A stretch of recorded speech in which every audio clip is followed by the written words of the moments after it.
नमस्कार। हीलिंग पाठशाला में आपका स्वागत है। अब तक हमने प्राणायाम और क्षमा साधना दोनों के बारे में विस्तृत जानकारी ली। इससे हमारे स्वास्थ्य पे कितना अच्छा असर होता है वो देखा और उनका प्रैक्टिस भी किया। आज हम बात करते हैं मेडिटेशन की। मेडिटेशन यानी ध्यान। लोग मेडिटेशन के बारे में बात करते रहते हैं, पर मेडिटेशन कैसे करना है, कब करना है, कहाँ करना है, कितना टाइम तक करना है, इन सब चीज़ों के बारे में विस्तृत या विस्तार से जानकारी नहीं होती है और इसके लिए काफ़ी लोग अपने आप कुछ प्रयोग करते रहते हैं। तो आज हम इसके बारे में विस्तृत या विस्तार पूर्वक बात करते हैं। काफ़ी मनोदैहिक रोगों के लिए डॉक्टर मेडिटेशन का सुझाव देते हैं, पर लोगों को पता नहीं है ना कि कौन सा मेडिटेशन करना चाहिए। तो इस वजह से गूगल देवताय नमः करके इंटरनेट के सहारे कोई भी मेडिटेशन कर लेते हैं, जिस वजह से कभी-कभी कुछ लोगों को तकलीफ भी हो सकती है। तो आज हम एक अलग मेडिटेशन के बारे में बात करेंगे, प्रेम सभर करुणा के लिए पृथ्वी शांति के ध्यान। इस मेडिटेशन के बारे में बात करते हैं। ऐसा कहते हैं कि जैसी हमारी दृष्टि होती है, वैसी ही सृष्टि हमें नज़र आती है। तो आप समझ लीजिए, अगर आपके घर के जो शीशे लगे हुए हैं, अगर वो ग्रीन कलर के हैं, हरे रंग के हैं, तो बाहर की सृष्टि कैसी नज़र आएगी? हरी, यानी ग्रीन। तो अगर हमें कोई बताए, जब तक हमें वो पता नहीं कि बाहर का दुनिया कैसा है, बाहर निकल के हमने देखा नहीं, तो तब तक हम हर एक चीज़ को हरा ही देखेंगे, ग्रीन ही देखेंगे। हरे पेड़ दिखेंगे, पक्षियाँ या बाहर की प्रकृति जो भी है वो सभी हरे कलर की दिखेगी, ग्रीन ही दिखेगी। जब हम कोई उठा के बाहर निकाल के दिखाएँगे तब हमें पता चलेगा, ओह! यहाँ से हम बाहर गए तो बाहर की दुनिया कितनी अलग है। इसी तरह हमारी जो मान्यता होती है, उसी से हमारा नज़रिया बनता है, उसी हिसाब से हमारा बर्ताव होता है। जैसे-जैसे हम मेडिटेशन करते हैं, वैसे-वैसे हमारा आभा मंडल यानी ऑरा शुद्ध होता जाता है, हमारे अंदर बदलाव आता है, धीरे-धीरे हमारा आध्यात्मिक उद्धार होता है। जीवन की राह ऊपर-नीचे, ऊँची-नीची होती रहती है। इसमें व्यक्ति का आभा मंडल जितना घना, बड़ा होता है, उसी से जीवन की परिस्थितियाँ सुलझाने की क्षमता बढ़ती जाती है। छोटा-सा कंकर अगर एक चींटी के ऊपर गिर जाए, तो क्या होता है? चींटी मर जाती है।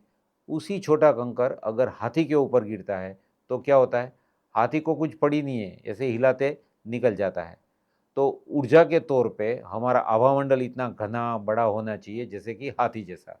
तो जीवन की कोई भी ऐसी घटना या दुर्घटना हमारे साथ होती है तो हम विचलित नहीं होते। तो ध्यान करने के और फायदे क्या होते हैं? एक तो रोग प्रतिकारक शक्ति बढ़ती है। आपको पता है हमारा शरीर में इम्यूनोग्लोबिन ए करके एक है, जो हमारा बीएसएफ जैसा बॉर्डर सिक्योरिटी फोर्स जैसा काम करता है।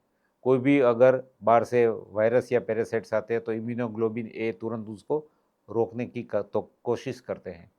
अगर हम दुखी हैं, हम निराश हैं, हम डिप्रेशन में हैं या दुखी यानी सैड हैं, तो क्या होगा? इम्यूनोग्लोबिन ए 6 से 8 घंटे तक सुषुप्त हो जाता है, शांत हो जाता है। तो इससे क्या होगा? हमारा बीएसएफ अंदर चलेगी तो क्या होगा? हम कोई भी रोग हमारे अंदर घुस सकता है। अगर आप रेगुलर मेडिटेट करते हैं, आपका आभामंडल स्ट्रॉन्ग है, तो इम्यूनोग्लोबिन ए लड़ने के लिए सतत तैयार है।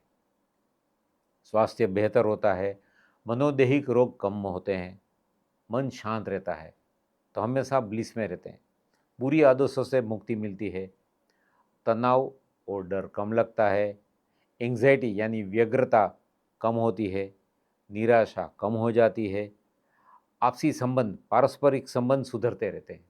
क्योंकि आपका देखने का नज़रिया बदल गया ना, तो आपको हर एक चीज़ में अच्छाई ढूँढने की आदत हो जाती है, तो आपके संबंध अच्छे होते हैं, इच्छा शक्ति का विकास होता है और हमें पता चलने लगता है कि ये इच्छाएँ काम की है, ये इच्छाएँ हमारे काम की नहीं है। इस कारण अपनी ज़िम्मेदारियों को आप अच्छी तरह से निभा सकते हैं। आपका दिमाग तेज काम करने लगता है। वो कैसे काम करने लगता है? आप बोले दिमाग तो ऐसे भी हमारा तेज है। ठीक है, मैं एग्जांपल बताता हूँ। ओके, ये क्या है? आप क्या बोलेंगे? चेयर है, सोफ़ा है। आपको बताने में कितना समय लगा? Fraction of second, right? यही किसी अंध व्यक्ति को हम बताएंगे कि ये क्या है, तो पूरा एसरटेन करेंगे, इसके ऊपर हाथ लगाएंगे, पूरा प्रोसेस करेंगे डेटा, इसके बाद में बोलेंगे ये बैठने की चीज़ें हमें बताया गया है, इसको सोफ़ा बोलते हैं। अच्छा, उसी जगह दूसरी कुर्सी दे दें, तो सेम प्रोसेस वो करेंगे, इसके बाद में बोलेंगे ये अलग डिज़ाइन है, इसको चेयर बोलते हैं। और हमें कितना टाइम लगता है? Fraction of second. तो जो मन प्रोसेस करता है, हमारा दिमाग प्रोसेस करता है, ये उसकी क्षमता बढ़ जाती है, तो दिमाग तेज हो जाता है। सकारात्मक रवैया बढ़ता है हमारा, एकाग्रता बढ़ती है। इतने सारे बहुत सारे फ़ायदे हैं। आपका बैटरी हमेशा चार्ज रहता है, तो आप ज़्यादा काम कर सकते हैं, तो आपका प्रोडक्टिविटी बढ़ता है, तो आमदनी बढ़ती है, थकान कम लगती है, तो आपको हमेशा अ, एकाग्र मन से काम करेंगे तो और भी प्रोडक्टिविटी बढ़ेगी। इतने सारे फ़ायदे हैं, तो क्या लगता है आपको मेडिटेशन सीखना चाहिए कि नहीं सीखना चाहिए?